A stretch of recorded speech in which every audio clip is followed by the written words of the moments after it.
আপোনালোকক জনাবলৈ পাই সুখী হৈছোঁ যে অসমৰ এজন বিশিষ্ট অভিনেতা, মঞ্চৰে কওক বোলছবি জগতৰে কওক, আমাৰ সকলোৰে সন্মানীয় শ্ৰদ্ধাৰ মহানন্দ শৰ্মা বঁটা এইবাৰ আমি চতুৰ্থ বৰ্ষত ভৰি দিলোঁ।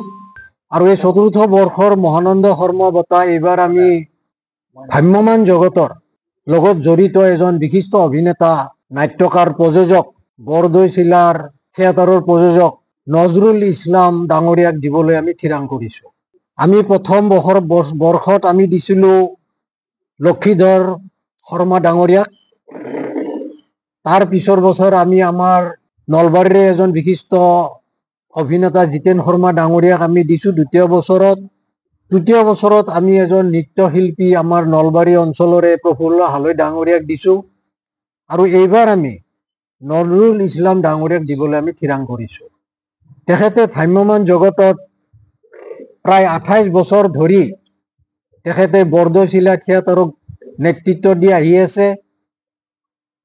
অসমৰ এটা সংস্কৃতি, আমাৰ এই ভ্ৰাম্যমান জগত, ভ্ৰাম্যমান থিয়েটাৰ, যিটো নেকি পৃথিৱীৰ কতো নাই এনেকুৱা ভ্ৰাম্যমান থিয়েটাৰ, যে এটা ৰাতিৰ ভিতৰতে পেণ্ডেল বনাই আৰু নেক্সট দিনা তাত নাট পৰিৱেশন কৰে আৰু তাৰ পিছতে সেই পেণ্ডেলটো ভাঙি আৰু বেলেগ এটা জেগাত লৈ যায়।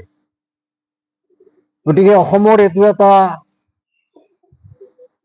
সংস্কৃতি যিটো নেকি জীয়াই ৰাখিছে, সেই উদ্দেশ্যে আমি নজৰুল ইছলাম ডাঙৰীয়াক দিবলৈ থিৰাং কৰিছোঁ।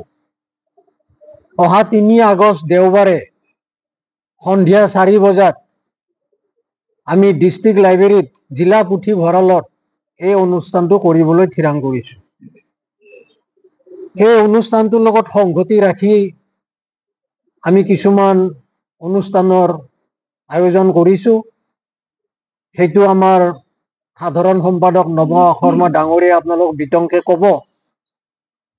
কিন্তু আমি মহানন্দ শৰ্মাৰ সহধৰ্মিনী, তেখেত আহিব, প্ৰত্যেক বছৰে তেখেত আহি আছে। প্ৰথম অনুষ্ঠানটো আমি তেখেতৰ দ্বাৰা আৰম্ভণি কৰিম। বন্তি প্ৰজ্বলন আৰু মাল্যাৰ্পণ, এইটো তেখেতৰ সহধৰ্মীৰ দ্বাৰাই আমি এইটো উদ্বোধন কৰিম কাৰ্যসূচীটো। আৰু তাৰ লগত সংগতি ৰাখি আমি এখন মেগাজিন উলিয়াম, আলোচনী। সেই আলোচনীখন আমাৰ উদ্বোধন কৰিব দীনমতি ভাংগৰ কায়স্থদেৱে, বিশিষ্ট এখন সমাজকৰ্মী, সাহিত্যিক। তেখেতে এখন উন্মোচন কৰিব। আৰু এই অনুষ্ঠানটোত অসমৰ বহুত শিল্পী, কলা কুশলী উপস্থিত থাকিব। এতিয়া মই আমাৰ সম্পাদক ডাঙৰীয়াক অনুৰোধ জনাইছোঁ যে বিতংভাৱে তেখেতে এই অনুষ্ঠানটোৰ বিষয়ে আপোনালোক অৱগত কৰিব। অসমৰ ভ্ৰাম্যমান মঞ্চৰ চিৰসেউজ অভিনেতা মহানন্দ শৰ্মাৰ পবিত্ৰ স্মৃতিত আমি মুকুচি মিলন নাট্যগোষ্ঠী আৰু মহানন্দ শৰ্মা স্মৃতি ৰক্ষা সমিতিৰ উদ্যোগত আমি 2022 বৰ্ষৰ পৰা মহানন্দ শৰ্মাৰ স্মৃতিটো জীয়াই ৰখাৰ স্বাৰ্থত আমি মহাগুৰু বঁটা প্ৰদান কৰি আহিছোঁ।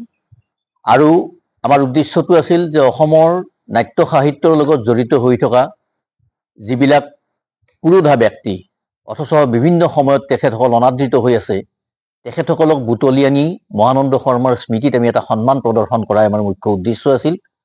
আৰু সেই উদ্দেশ্য আগত লৈ 2022 বৰ্ষৰ পৰা আমি এই মহাগুৰু বঁটা প্ৰদান কৰি আহিছোঁ।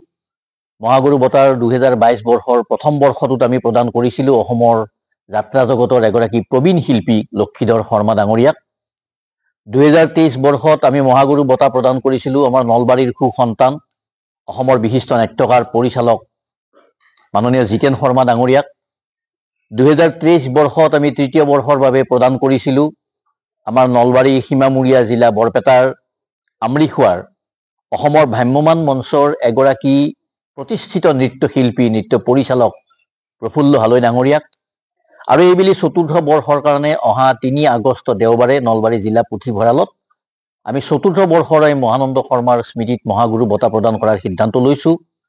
ইতিমধ্যে আমাৰ স্মৃতি ৰক্ষা সমিতিৰ সন্মানীয় সভাপতি তামুলী ডাঙৰীয়াই ঘোষণা কৰিলে আনুষ্ঠানিকভাৱে নলবাৰীৰ আন এটা সাংস্কৃতিক সত্তা অসমৰ ভ্ৰাম্যমাণ মঞ্চৰ লগত ওতঃপ্ৰোতভাৱে জড়িত হৈ থকা আৰু একেবাৰে লৰালি কালৰে পৰা নলবাৰীক ভালেকেইটা প্ৰজন্মক প্ৰতিনিধিত্ব কৰিব পৰা এগৰাকী সুসংগঠক, অভিনেতা, পৰিচালক আৰু শেহতীয়াভাৱে বৰদৈচিলা থিয়েটাৰৰ প্ৰযোজক মহম্মদ নজৰুল ইছলাম ডাঙৰীয়াক আমাৰ এইবাৰ স্মৃতিৰক্ষা সমিতিয়ে বাছনি কৰিছোঁ আৰু অহা ৩ আগষ্ট দেওবাৰে নলবাৰী জিলা পুথিভঁৰালত আমি আনুষ্ঠানিকভাৱে এই বঁটা প্ৰদান কৰিম। সমান্তৰালভাৱে মই আপোনালোকৰ জ্ঞাতাৰ্থে এইটো কথাও জনাব বিচাৰিছোঁ যে এই অনুষ্ঠানটোত মহানন্দ শৰ্মাৰ পৰিয়ালবৰ্গ উপস্থিত থাকে আৰু আমি সমান্তৰালভাৱে এখন স্মৃতিগ্ৰন্থও আমি প্ৰকাশ কৰি উলিয়াওঁ আৰু এইবাৰৰ স্মৃতিগ্ৰন্থখন আনুষ্ঠানিকভাৱে উদ্বোধন কৰাৰ কাৰণে আমি ইতিমধ্যে যোগাযোগ কৰিছোঁ আমন্ত্ৰণৰ মহাপ্ৰবন্ধক দীনমণি ভাণ্ডাৰ কায়স্থ ডাঙৰীয়াক আৰু এই অনুষ্ঠানত অতিথি হিচাপে উপস্থিত থাকিব আবাহন থিয়েটাৰৰ প্ৰতিষ্ঠাপক প্ৰযোজক কৃষ্ণ ৰয় ডাঙৰীয়া আৰু ভ্ৰাম্যমাণ থিয়েটাৰৰ বাদশ্বাহ বুলি যাক কোৱা হয় চম্পক শৰ্মা ডাঙৰীয়া।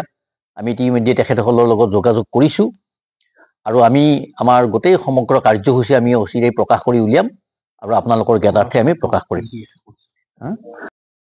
আমি শিল্পীগৰাকীক এখন গামোচা, এখন চেলেং, এটা ফুলাম জাপি, এটা স্মাৰক, এটা সম্বৰ্ধনা পত্ৰ এখন আৰু নগদ 10,000 টকা আমি প্ৰতি বছৰে প্ৰদান কৰি আহিছোঁ।